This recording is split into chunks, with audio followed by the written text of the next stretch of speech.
y'all's area that have they're basically big buildings where you can host your birthday party, and they've got all kinds of attractions and trampolines and things like that. But the basic package is you get some cake and the guests get to run around for a while. If you want a room, you're going to upgrade to the medium package. If you want the whole like thing to yourself, you got to do like the big package. So like, yeah, that's definitely something. Why not book 5 parties on the same night? Yeah. I started doing that because I felt bad for a kid having a party and then all of a sudden just 3 guests show up. Yes.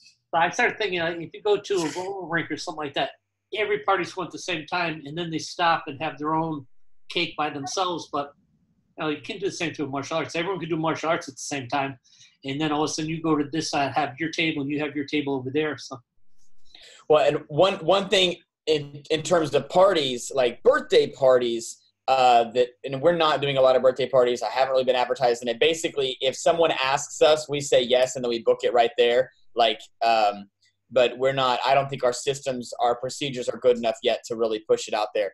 But that's something that we say, and parents now, like these big places have done our work for us. Like parents are like, now is it an individual party? You know, basically, are we gonna have to share the place with other people? Oh yeah, it's an individual party. So like that. They've already automatically given us a feature to talk about with parents, because we can do parties together, like those kind of parties, like you know, like y'all are talking about, but like birthday parties, you know, we would just do back to back or whatever. Right. Yeah. And I guess there's also definitely some like you could do overlap, and I don't know about just like a smaller martial arts school, but a bigger martial arts school. Like one of the things that we do in birthday parties is we have like the first 15 minutes, guests don't arrive at 1 p.m. They arrive from 12:45 to like 1:15, you know? So like there's this what are you going to do at that point? You could theoretically run that beginning of party 2 is also the end of party 1. We're all playing dodgeball or we're all playing whatever. New guests are coming in. Okay, Johnny's party is over. See you later. Billy's party. Now we're going to go eat cakes. Like you could definitely integrate and overlap and take advantage of that idea that these bigger places are doing in your smaller school. Good idea. Yeah. Because that is one issue that we have is like if you do have parties, if you run parties a lot, you know, it's like people want the one weekend that's right next to their kids' you know, thing. So they're willing to put up with it. Yeah. So you mentioned we do free birthday parties for September, October, for all the kids who have the birthday those 2 months on the same day at the same time. So nice. Yeah. So what we do is we have each divided into teams, and we have the kids set up a themed birthday party table. One is Batman, one is Ninja. They're learning how to set up a table to put the place settings and everything in the right place, so they can design their own little birthday party thing as they go. That's cool. Yep. And then we bring in cupcakes with icing, and then we put stations up so they can decorate their own cupcakes. I like that. And I wasn't really planning on talking about birthday parties, but I do have a question for you guys that run a lot of them. What do you do with smaller siblings? Anybody deal with, like, for example, we normally don't have this many, but we had a birthday party with 30 some odd kids the other day. And if you've got a 7-year-old, you probably also got a 3-year-old. Or if you've got a 6-year-old, you probably also got a 2-year-old. And we had 10 toddlers running around. And of course their parents are trying to keep them out of the way, but like, does anybody have a slick plan that they use to deal with young siblings that are really way too young to be out there on the floor doing anything? No. Grab that toddler. This is the day you need Sal with his diaper dragons. I know. Well, we can ask him and see what his experience is. But y'all basically just deal with it the best you can? Yeah. Never had the problem. You never had them even bring toddlers or like younger kids? They bring the kids, but then the parents will one parent will take off and go shopping with a little kid. Mm. You're lucky. We didn't have that.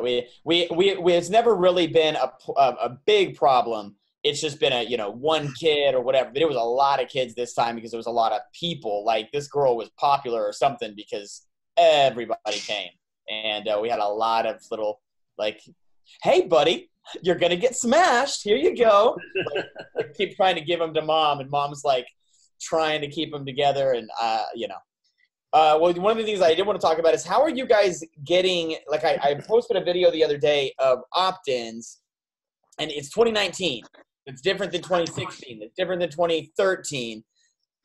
What mechanism are you guys using on your websites to create interest? Or not interest, but like for people to take action? Are you using a multi-step process? Are you using one step? Are you using text? Are you using email? Because Rainmaker has some new features via web forms that I think are pretty important to look at. But it's important to ask you guys how you're doing it. And then if you're doing it a certain way, are you doing it a different way for adults versus kids versus little kids or different programs? Like, how are you guys working that? Basically, I get a text or an email, and I get a message through the website that says so-and-so is interested. We call them, we text them, we follow up with them. It's very simple. They ask for a free class, and we just go ahead and schedule it, confirm it. If they go through the Rainmaker website, although they put it on the appointment, we basically call them and confirm to see if they could come in today or tomorrow or earlier than what they sent for. So that's what we did. Well, what if you didn't hear what he said, I think that's super important. Rainmaker's profit generator, if you allow them to schedule on their own in your appointment book, they can and will schedule themselves out like 3 weeks out. And parents will do that. It is definitely worth a call to say, hey, Mom, I see that you scheduled October the 7th. Now, and then knowing that October the 7th or whatever is like, that's your later class. That's going to make me assume that she needs a later class. She's working or whatever. If she chose the 5:30 class, then offer her an earlier 5:30 time. Like, now I noticed you scheduled for yourself for the 5:30 class. Is that the time that you need as opposed to the 4:30? Oh yeah, we can't make it to the 4:30. Okay, now do you know that I have a 5:30 tomorrow? Oh yeah, no, I didn't know that or whatever. Or yeah, we can't do it tomorrow. Okay, what about Friday? Oh no, we can't do it Friday. Okay, well then we'll see you on the 7th. It's worth that because the things that can happen between now and way out when they schedule are super. Things can come up. But what's the offer? Like, what do you say? Is that the first page that they land on, Sal? So they say, like, they land on your website and the first thing that it says is try a trial class. Name, try a free class. Number. Yep. Try a free class. Give me your name, phone number, and your email if you want to. But we prefer phone number because people text nowadays and stuff like that. Right. So simple. And how many of those are you getting on average in a week? Maybe 2 to 5, I'd say, conservatively speaking. The numbers that I have seen or that I tell people to try to pay attention to is 1%. Like I like to think of 1% as being good.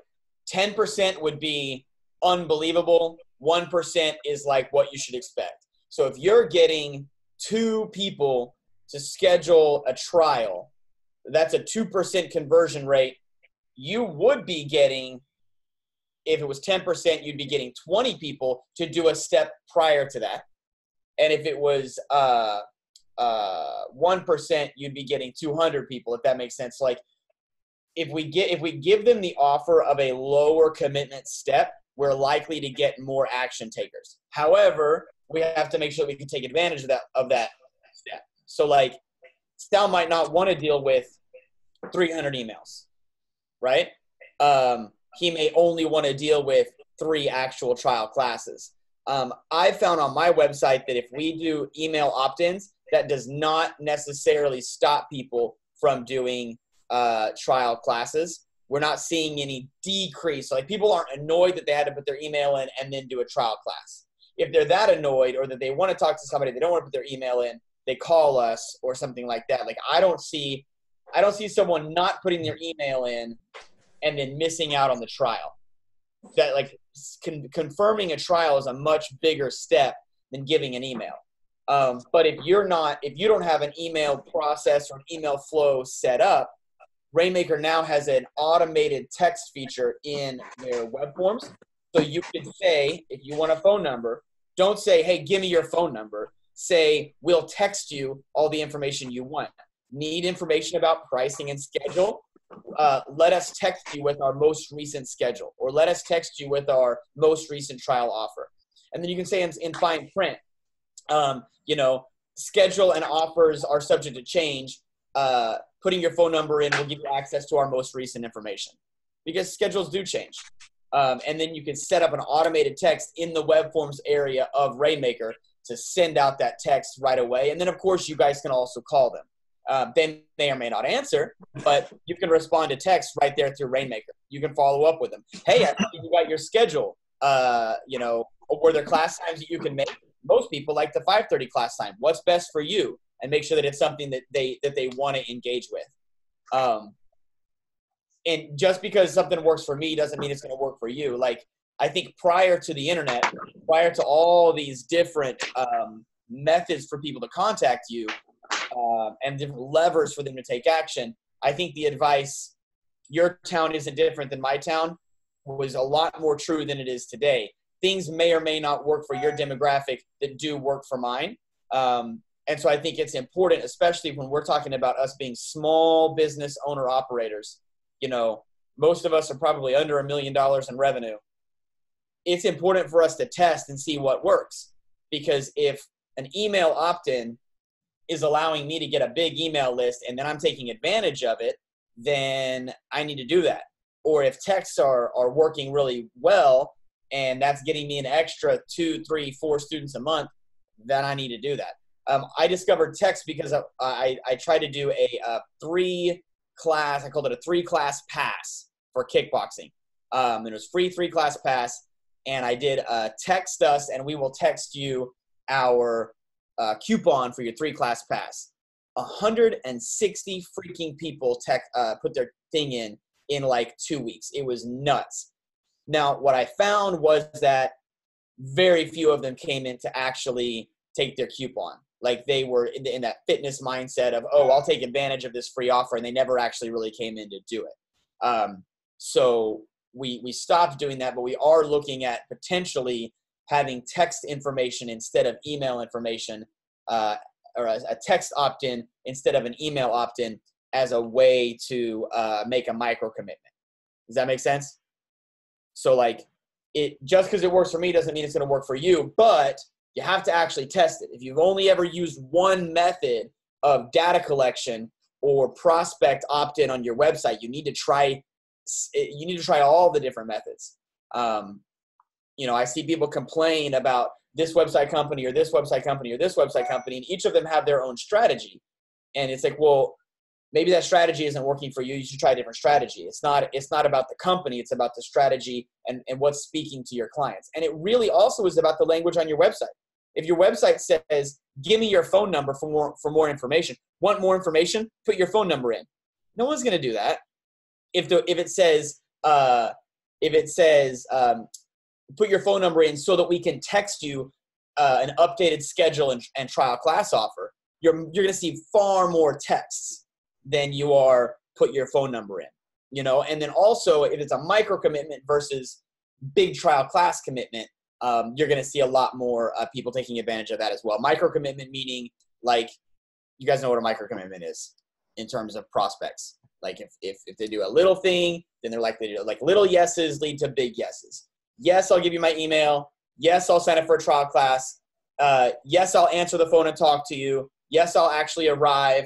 Yes, I'll enroll. That's why no one puts on their website, would you like to enroll for $199 down and $219 a month or whatever Sal's charging. If he just put that with a shopping cart like Amazon on his website, of course no one would sign up. We need little yeses that lead to big yeses, and the more little yeses you can get, the better, obviously. It's a numbers game. Does that make sense? Yeah, it makes sense to me. Like you say, everyone's different. That's why you have to test it. I very rarely want to put my phone number in because that's one sanctuary I have is I don't get a lot of texts. I do get a lot of emails, and I go through in the morning, delete. And so I feel like I have more control. It's less invasive, but that's just me. And so anytime you're trying something, you can't say, this is what I like. You test different things to see how the majority of the people in your area respond to things. Yep. One of the things that I have thought about doing, I just don't have time, is putting a text and an email box right next to each other. How would you like to receive the information? Would you like to text us? Would you like us to text you the info or email you the info? I have a feeling that more people would rather have text. People will literally give you their home address and not their email address. I don't want to give you my email, but I live at 4433 East Council Oak Lane. It's like, what? Are you serious right now? Like, I don't know. It boggles my mind, but I don't have the luxury when I'm earning my own money and feeding my own family. I don't have the luxury of being annoyed at people's preferences. I have the responsibility to investigate them and figure them out and make them work for our business. So is anybody using a text opt-in, or are you guys only using email opt-in? Or are you not using an opt-in at all and you're only doing what Sal's doing and saying sign up for a class? They could do both an email or a text. Okay. So is that a step one and then a step two, Sal, or how is that? Basically, you can either do an email or a text. And do more people do email or do more people do text? We get a lot more phone numbers, so which we prefer. Yeah. And then with a flow, obviously you can set up a text flow. You can text them once per week for the next year if you wanted to. I think now you got to pay for those text message, obviously, but if you're going to get more information out of that, then that's obviously that's better. I think after a certain while, like within the month, if they're not responding, they're no longer interested. Yeah. Well, and they can hit stop and take themselves out of those texts. I believe I'll make sure with support that is an automated process. I believe by law it has to be an automated process, but I don't know about that for sure. So, if everybody is so resistant to giving their email, but they'll text you, then whatever, right? But that's also if you have the skills to follow up on the phone. Do you just call them and flop your tongue around and not make them take any action? Is anybody a phone sensei? There you go. I was trying to get to that, but my screen wasn't working. Yeah, it looks like Sal has that the name is required, the first name and the phone number is required. The email is optional. Got it. Okay. I have a feeling, so that's book your appointment. I have a feeling that if Sal do me a favor, Grandmaster Silva, will you just reach your cursor up as if you're going to click the X? Like this? No. Like go up to the red X and pretend like you're going to click it. Don't really click it. All right. I have a feeling if Sal had a pop-up, because you can have a pop-up that pops up when someone's about to leave and say, hey, wait, did you just want our schedule? Let us text it to you, or something like that, or like a what am I looking for? A downsell. Y'all know what an upsell versus a downsell is? Like somebody buys a product and they say, hey, we're gonna would you also like this upsell? And they say no, and they say, okay, well, how about would you rather have this? It's a downsell. So like, let's say someone did not book their appointment today with Sal. Well, do they still want to take some sort of action? Are they just in soccer right now and maybe they're ready for martial arts soon? So like maybe right under that book your appointment, Sal could have something that says not ready to book an appointment yet. Put your phone number in and we'll text you more information about our program. Or put your phone number in and we'll text you our most updated schedule. Or something like that. That may be something that could be valuable for Sal. You can even do like an ebook on bullying or anything like that. Right. Looks like that's why. Is that why he has this up here? Maybe try a free class. Yeah, that just goes to that book your appointment looks like. Okay. Yeah. So how do you get that done?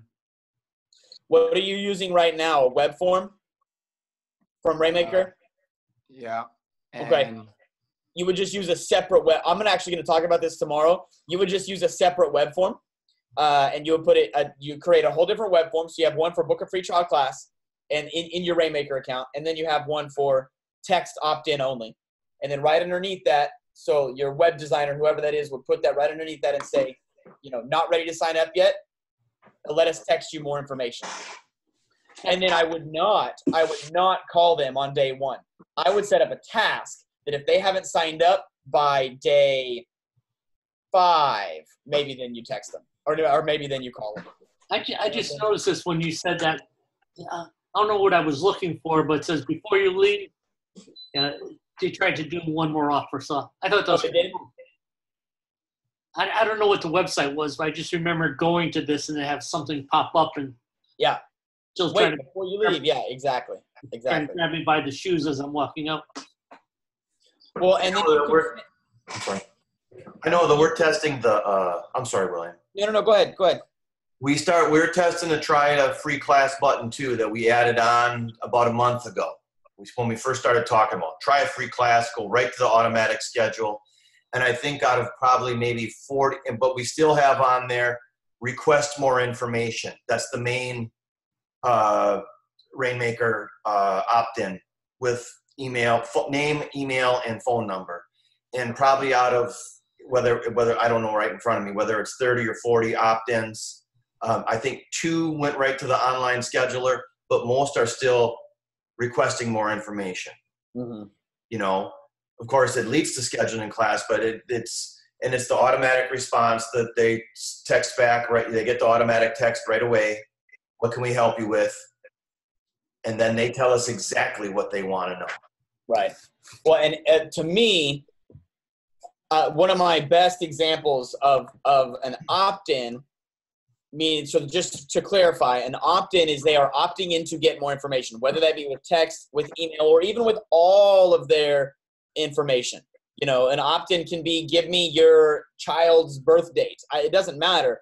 Anything that puts me in your funnel of sorts, that puts me in your sales process. We had a kid who signed up, and it was like a year ago, and you may have even heard me say this before, but we had a kid that signed up. It was like 8 or 9, something like that. And when they came in to sign up, they were already in the system. But they were in a system with a different name from like 2012 or something crazy, already in Rainmaker. And I was like, oh, it looks like you guys were already in here. And it was, was it this kid? And she goes, oh yeah, that was our other kid that we were originally interested in. We just didn't have time to actually come in and get it done. Now our other kid is old enough to do this martial arts program, and so we want to sign them up. And they had been just in our process, getting an email every once in a while, having a connection with us. If they have a connection with Sal's karate school versus someone else's karate school, where are they going to go when they need martial arts? And who are they going to suggest? If they're sitting having a beer with somebody and somebody says, well, my kid got punched in the face today, they're like, okay, well, we haven't gone yet, but I hear that Sal guy is really good. Like, that's the only connection they have. I'd rather them have a connection with me, even if they're not going to sign up with me. And that means, for me, I've got something like 20,000 emails from people in Tulsa. Now, that doesn't equal money, but to me, it does equal connection, and it equals more reach and more influence over my particular demographic. However, 2019, 20,000 emails might not mean anything. Maybe it needs to be text now. So I think Sal should update that and let us know if the same number of people book a trial, and if more people give you a text to get more information. Mm-hmm. I'm going to go through Market Muscle. I'm in transition to go through Market Muscle. So what is that thing called where if they're not going to give you the information, there's a down? something? Well, I call it's technically a downsell, but really it's just an opt-in. It's the ability to, you could ask Market Muscles, hey, if they don't sign up right away for a trial, is there anything else that they could do? Is there do they just ask for more information or what? And I think they have a templated website. So I'll try to look and see if I know anybody that has one, and it'll be easier for me to see that. I think an opt-in for a schedule would be good. Yeah. And by the way that I do the opt-in for the schedule is they opt in and the next page has the schedule. I don't really send them a schedule. I just give them the schedule on the next page. So when it forwards them to page number 2, there's the schedule right there. And then they get it, and then in the email, it sends them a link to that same page. It says, hey, hopefully you already saw the schedule. If you didn't, here's the link again. Because I don't want them waiting for an email in order to take more action. What are they going to do in that 30 seconds? They're going to leave. They're going to do something else. So it immediately forwards them to the next page where they can get more, or they can see the schedule and sign up for the trial class. But I'm gonna create a text opt-in via web forms tomorrow on my workshop. So if you're interested in learning how to do that and you think you might want to install that on your website, I may not get to actually install it on my website, but if we don't, I'll do it the next Thursday. So, can you post that link on the Rainmaker Business Solution? Absolutely. Create it here in just a second and post it. All right. All right, guys. Excellent. Thank you so much. Thank you. Got it.